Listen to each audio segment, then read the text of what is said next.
en los hospitales se exige terapia del dolor como parte de la atención integral del paciente.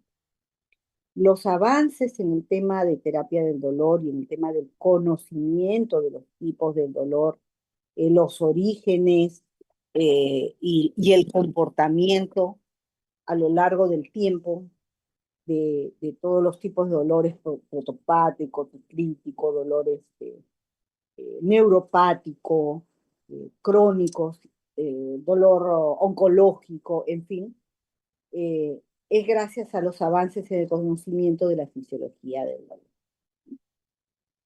Entonces nosotros tenemos receptores del dolor en todo lo largo de nuestra piel, pero también tenemos receptores del dolor en nuestros órganos internos, llámese sobre todo en las membranas que cubren los órganos. Por ejemplo, el hígado no duele en sí, lo que duele es la cápsula de Gleason que lo cubre, el pulmón, la pleura que lo cubre, ese es el dolor que da la pleuresía. Este, eh, y así, tenemos receptores de dolor también en órganos vitales como el corazón. Un infarto en miocardio con necrosis produce dolor. Cualquier tejido que se necrosa finalmente también va a activar receptores del dolor, sean internos o sean externos. Entonces, tenemos tipos de nociceptores. Tenemos nociceptores mecánicos que responden a presión, que responden al corte, a la incisión, y los nociceptores térmicos, que se activan por temperaturas extremas. O sea, no cualquier temperatura me causa dolor. Una temperatura, no sé, de 37 grados me puede abrigar, ¿no? Por ejemplo, una ducha de agua caliente me es grato, no me va a causar dolor, ¿no? Pero la temperatura por encima de 45 grados o un frío intenso por menos de 20 grados sí me produce dolor. Tipo de nociceptores. Tenemos los nociceptores químicamente sensibles que responden a ciertas sustancias, a la cabeza la bradicimina, que es la que explica mejor todos los temas del dolor, pero también está la histamina, la acidez elevada, los olores irritantes, ambientales, en fin. Pero tenemos algunos nociceptores polimodales. ¿Por qué son polimodales? ¿Se acuerdan que habíamos dicho que un receptor responde a un solo tipo de estímulo? Estos nociceptores polimodales sí responden a combinaciones de estímulos. Son los únicos que reciben diferentes estímulos y reaccionan con todo. El dolor, en definición, es una experiencia sensorial y emocional desagradable, asociado con daño tisular, real o potencial.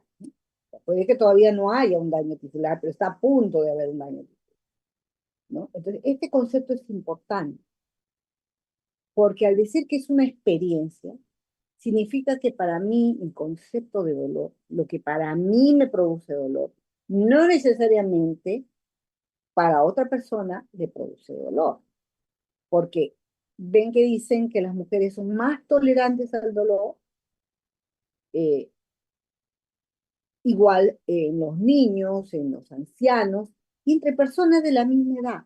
A algunos les causa dolor, otros, sí, bueno, me raspo un poquito, ¿no? Ya está, ¿no? O sea, hay personas más sensibles que otras.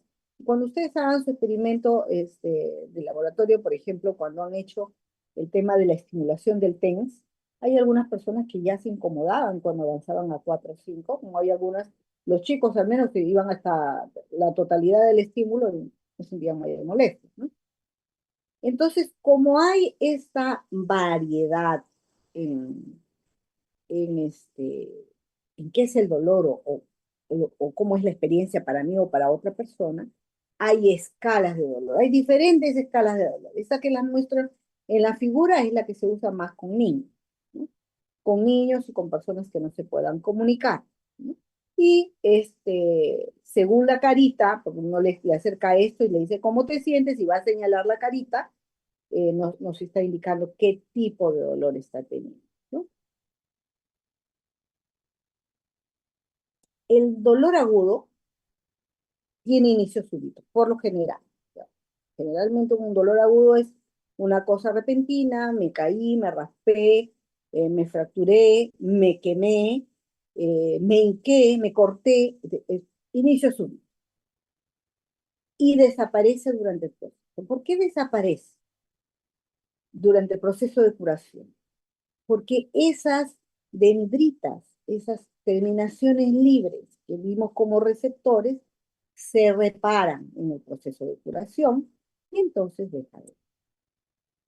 Como les había dicho el ejemplo anterior del paciente quemado, y ahí hay una figura. Miren, esta es una cicatriz de una quemadura retráctil, dura, engrosada, que obviamente no va a permitir que mis dendritas pues, se regeneren con tanta facilidad y me va a producir escozor, picor, que finalmente ya hemos dicho que es dolor, ¿no?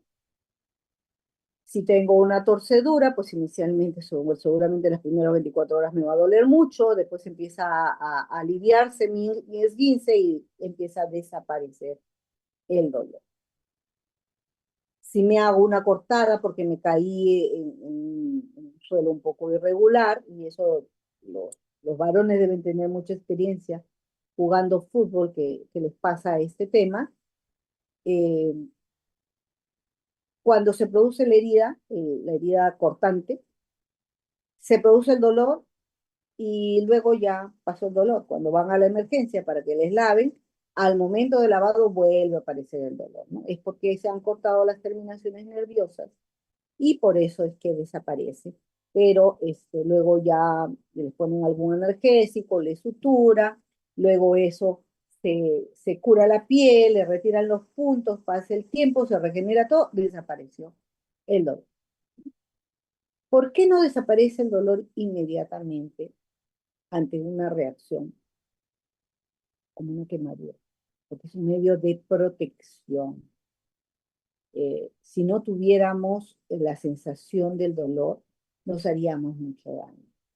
Y eso pasa, por ejemplo, en la neuropatía diabética, donde hay daño neuronal y donde se desarrollan las lesiones en el pie, que es lo llamado, lo que es conocido como pie diabético y también en amputación. Como les decía a mis alumnos del laboratorio, el otro caso es los enfermos de lepra, que también tienen lo mismo en los dedos, pierden la sensibilidad del dolor en los dedos y sobre todo las mujeres que están en las cocinas se queman con mucha facilidad porque no tienen estos receptores del dolor desarrollados para que puedan proteger, ¿no? Este concepto también es importante sobre el dolor crónico. Cuando el dolor crónico persiste mucho tiempo, después de que la lesión se ha curado, sigue y sigue, generalmente se hace refractario a todos los analgésicos. Es por eso que no debemos dejar pasar el dolor. Todo dolor se debe tratar. Yo siempre le digo a mis pacientes, ustedes saben que soy anestesióloga, le digo a mis pacientes va a sentir un poco de dolor, pero no puede sentir mucho dolor. Si siente mucho dolor, tiene que avisar para ponerle más analgésico. No se le pone demasiado tampoco porque después terminan vomitando por las acciones de los opioides. Pero un dolor agudo que no es bien tratado, más del 60% se va a convertir en un dolor crónico y va a ser de difícil tratamiento. Y este es un concepto importante, la hiperalgesia y alodina.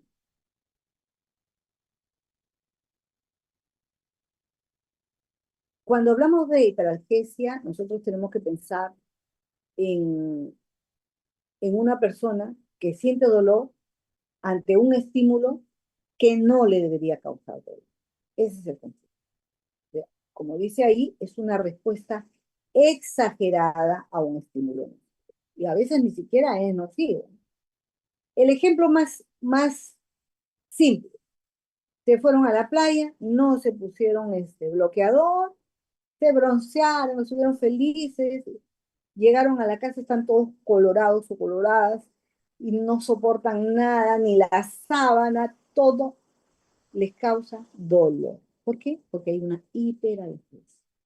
algo que no debería causar dolor, como es que te cubras con una sábana, te causa dolor, porque tienes esa irritación, esa inflamación, esa quemadura de primer grado solar que se ha producido en todo tu cuerpo, ¿no?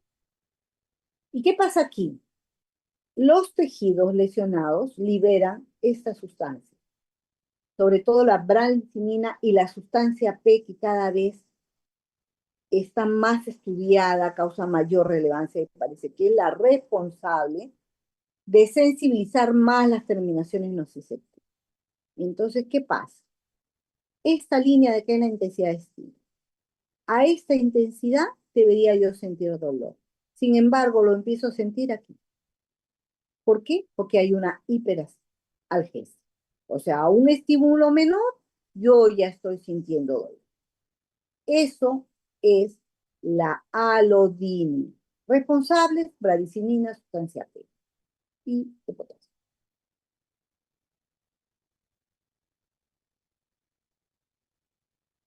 Dolor profundo y visceral.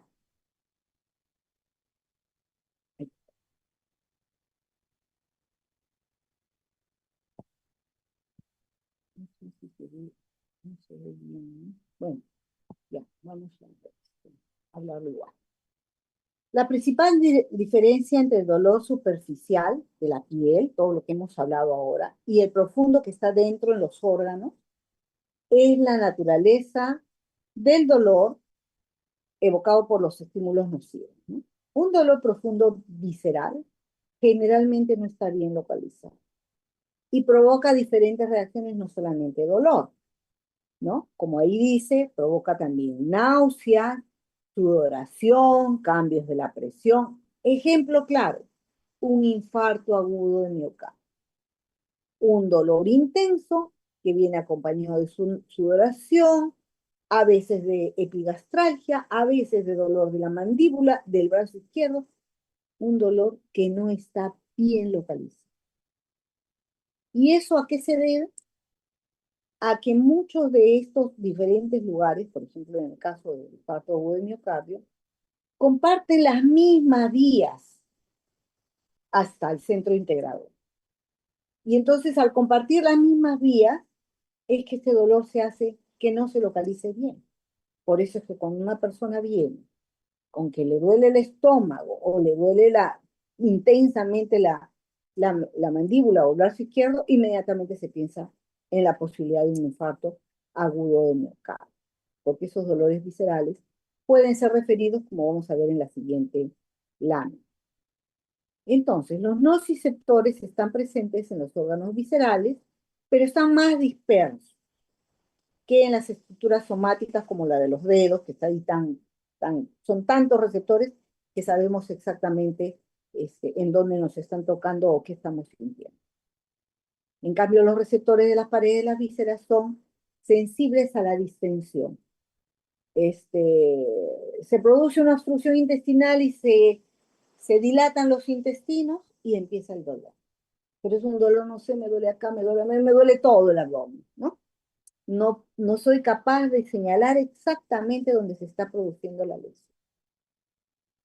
Es como cuando en estos aplicativos que se utiliza para ubicar a las personas y le sale un campo así redondo y dicen, este campo, ahí está, ¿no? Se puede estar a media cuadra o una cuadra del lugar donde uno cree que está, pero por ahí está, igual es el dolor visceral. Y ese es el dolor referido, como están viendo, por ejemplo, en el caso del infarto agudo del miocardio, miren cómo comparte toda esta área con esta área, ¿no?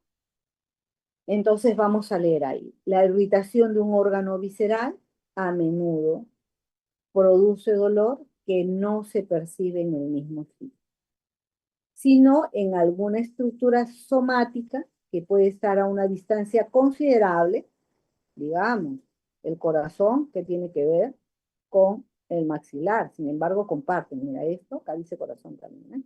Están del mismo color. Toda esa área está compartida. Uno de los ejemplos más conocidos es la referencia del dolor cardíaco a la cara interna del brazo izquierdo cuando el dolor es referido. Generalmente se trata de una estructura que se desarrolló a partir del mismo segmento embrionario o dermatoma que la estructura en la que se origina el dolor. Por eso es que llevan la misma vía hasta el cerebro, como les estoy diciendo. El mismo dermatoma, el mismo segmento embrionario. Esto se conoce como teoría de la convergencia proyección. La teoría de la convergencia. Clasificación fisiológica del dolor. Y esta clasificación la van a encontrar claramente en el GAP. Dolor rápido se siente en una fracción de segundo después de haber recibido el estímulo. En cambio, el dolor lento puede haber pasado un segundo. ¿No? Dolor rápido es menos de un segundo, dolor lento más de un segundo. En detectar, en responder, en reaccionar. Entonces, generalmente este tipo de dolor rápido es el dolor punzante, el dolor agudo y el dolor eléctrico. Generalmente este tipo de dolor no se siente en las partes superficiales, no se sienten en los órganos internos. El dolor lento se conoce como un dolor urente, dolor sordo, un dolor que no se puede describir muy bien, un dolor pulsante, como que me late, dicen las señoras, ¿no? Un dolor nauseoso y dolor crónico, ¿no? Ese es el tipo de dolor lento. Y tiene, este dolor lento es el más doloroso, ¿no? Tiene la capacidad de propiciar un sufrimiento casi insoportable y prolongado. Se puede dar en la piel como se puede dar en regiones profundas. Eh, Ejemplos clásicos, cuando hay atracción, una atracción del brazo, una atracción de la pierna, es un dolor terrible, ¿no? Como ha sido por presión, no ha sido de inicio rápido, ha sido de inicio lento, pero es muy, muy intenso.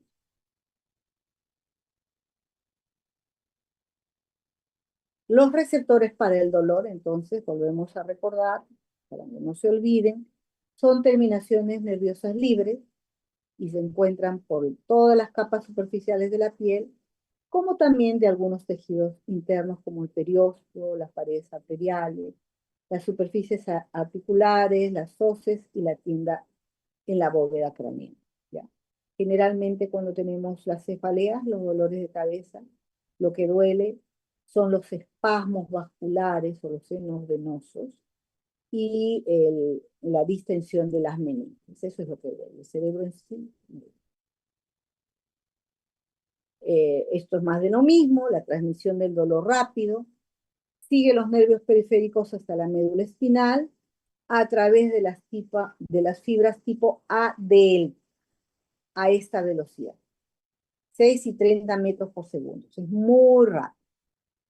En cambio, el dolor lento llega a la médula espinal por las fibras tipo C a una velocidad menor, obviamente, de 0,5 y 2 metros por segundo. Si nosotros tenemos una lesión, generalmente si la lesión es más o menos grande, vamos a tener los dos tipos de dolor.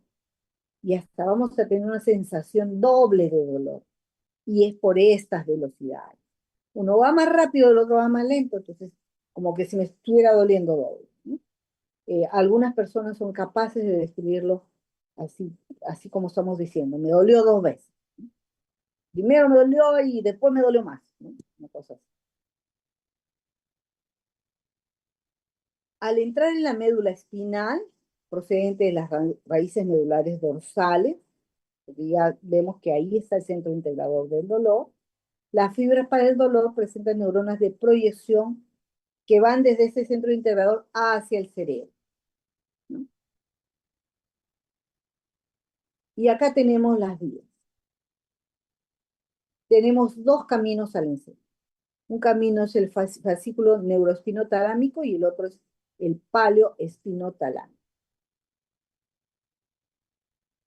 El neoespinotalámico, que es para el dolor rápido, que sigue esta vía, Acaban en la lámina marginal de las astas dorsales y excitan a las neuronas del segundo orden. Estas últimas dan origen a unas fibras largas y cruzan de inmediato hacia el lado opuesto de la médula y a continuación giran en sentido ascendente, dirigiéndose hacia el encéfalo por las columnas anterolaterales. Se piensa que el glutamato, este glutamato, es el neurotransmisor ligado a estas fibras de tipo A delta. Casi la mayoría de las teorías en terapia del dolor y en el origen del dolor y fisiología del dolor está muy relacionado al glutamato, a este neurotransmisor que es el responsable de todas estas condiciones de los nociceptores. El fascículo paloespinotalámico es un sistema más antiguo, más básico, y transmite el dolor procedente de las fibras periféricas de tipo C. Es el dolor lento, crónico, transporta algunas señales. Estas fibras acaban en la médula espinal casi en su integridad, entre las láminas 2 y 3 de las astas dorsales, que en conjunto reciben el nombre de sustancias gelatinosas y dan origen a unos axones largos que en su mayor parte se reúnen con las fibras de la vía del dolor rápido, esta unión, y ascienden hacia el encéfalo por la vía anterolateral. El neurotransmisor más probable ligado a este dolor crónico es la sustancia P, que ya lo habíamos visto antes, ¿se acuerdan? La sustancia P ligado a las fibras C, la sustancia P y las bradicininas.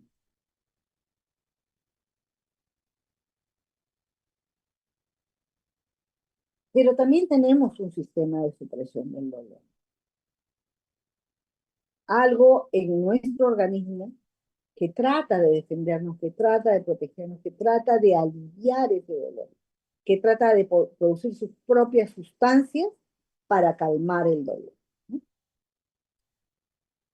Como ya les había dicho, cada persona reacciona frente al dolor en diferentes formas. Entonces, el encéfalo puede suprimir la entrada de señales dolorosas al sistema nervioso mediante un mecanismo para controlar el dolor que se llama sistema de analgesia. El sistema de analgesia de nuestro cuerpo es capaz de bloquear las señales del dolor en su punto de entrada inicial a la médula espinal. Hay diferentes sustancias transmisoras que participan en el sistema analgésico, especialmente la encefalina y la serotonina, que nos ayudan a la supresión del dolor. Se cree que la encefalina propicia una inhibición presináptica y postsináptica, porque necesita actuar en ambos lados. El reflejo del dolor o la reacción de los receptores de dolor es muy intensa. Para tanto el dolor tipo C, que es el crónico, y el A delta, que es el agudo. ¿Y cómo es que empezaron a estudiar la posibilidad de que nuestro organismo produjera alguna sustancia que ulteriormente tenía la finalidad de calmar el dolor, producido endógenamente por nuestro propio cuerpo? Desde que se descubrió hace más de 40 años las propiedades analgésicas eh, de la morfina, de los opiáceos, se trabajó mucho con la morfina, una cantidad minúscula. ¿Cuánto creerían que es una cantidad minúscula? ¿Han visto la jeringa de 1 centímetro? Una línea, ni siquiera 1 centímetro de todo eso, una línea, una narita, una gota, colocada ahí en el ventrículo, causaba analgesia. Pues hicieron experimentos en animales, en roedores. Entonces, se pensó, si esto es capaz de hacer simplemente una sustancia colocada aquí, se podía pensar que alguna sustancia endógena hacía lo mismo, a lo mejor a menor escala, ¿no? Y con menos intensidad, pero algo de esto tenía que haber, ¿no? Entonces se supuso que los receptores de morfina, donde está actuando la morfina, pertenecientes al sistema de analgesia, deberían estar destinados a algún neurotransmisor de tipo morfínico que posee una secreción de origen natural en el encéfalo.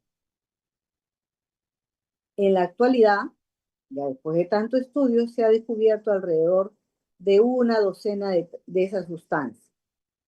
A la cabeza y la más importante es la endorfina, la beta-endorfina, la metencefalina, la encefalina y la adenosina. Pero la endorfina es la más conocida, la más estudiada, y es a la que se atribuye muchos temas relacionados con el tratamiento de dolor. Por ejemplo, se ha descubierto que el hecho de estimular a través de la frotación o a través de producir dolor, si nos pellizcamos en un lado, por ejemplo, alrededor de una picadura de un mosquito y nos pellizcamos a los costados, esa picadura deja de escocer, deja de producir dolor. ¿Por qué? Porque al lesionarlos en los otros lados, acuden esas endorfinas para eso que nos estamos provocando y finalmente también actúa en lo que nos está produciendo el dolor inicial, que es la picadura, ¿no? A esto también se atribuyen, por ejemplo, el hecho de los masajes, ¿no? Me duele, ¿no? Las abuelitas, me duele mi hombro, no, masaje, la frotación, no sé qué, no sé qué, y se frotan, y se frota más para que se absorba y frota más. Ya, no es la crema, no es el producto que está aplicando, es el acto. El hecho de frotar está estimulando a que allí acudan y vayan esta beta endorfina y que finalmente va a actuar calmando el dolor de esa persona, ¿no? Estas teorías han sido estudiadas por años, son muy importantes. Y ahí van algunos datos relevantes, y me parece que esta es la última lámina. Algunos de los productos que citan el dolor de tipo químico son, ya hemos dicho, la bradicinina, la serotonina, histamina, iones de potasio, acetilcolina y enzimas proteolíticas. Y para el crónico, la sustancia P, ¿no? Acá está. Las prostaglandinas y la sustancia P favorecen la sensibilidad de las terminaciones para el dolor, pero no las activan directamente. Por eso es el dolor crónico. No es la que lo inicia, pero sí es la que hace que se mantenga y que se haga más intenso. La adaptación para los receptores de dolor, muy escasa y a veces nula. Eso como protección de nuestro cuerpo. La intensidad del dolor mantiene una relación con la velocidad de la lesión tisular. Si yo me lesiono una herida muy grande, obviamente me va a doler más que si la herida es más pequeña. ¿Por qué? Porque estoy activando más receptores, más nociceptores. En contraposición a las vías de dolor, tenemos un sistema propio de analgesia en nuestro cuerpo gracias a las endorfinas. Bien, muy bien, alumnos. ¿Alguna pregunta, algo que quieran consultar?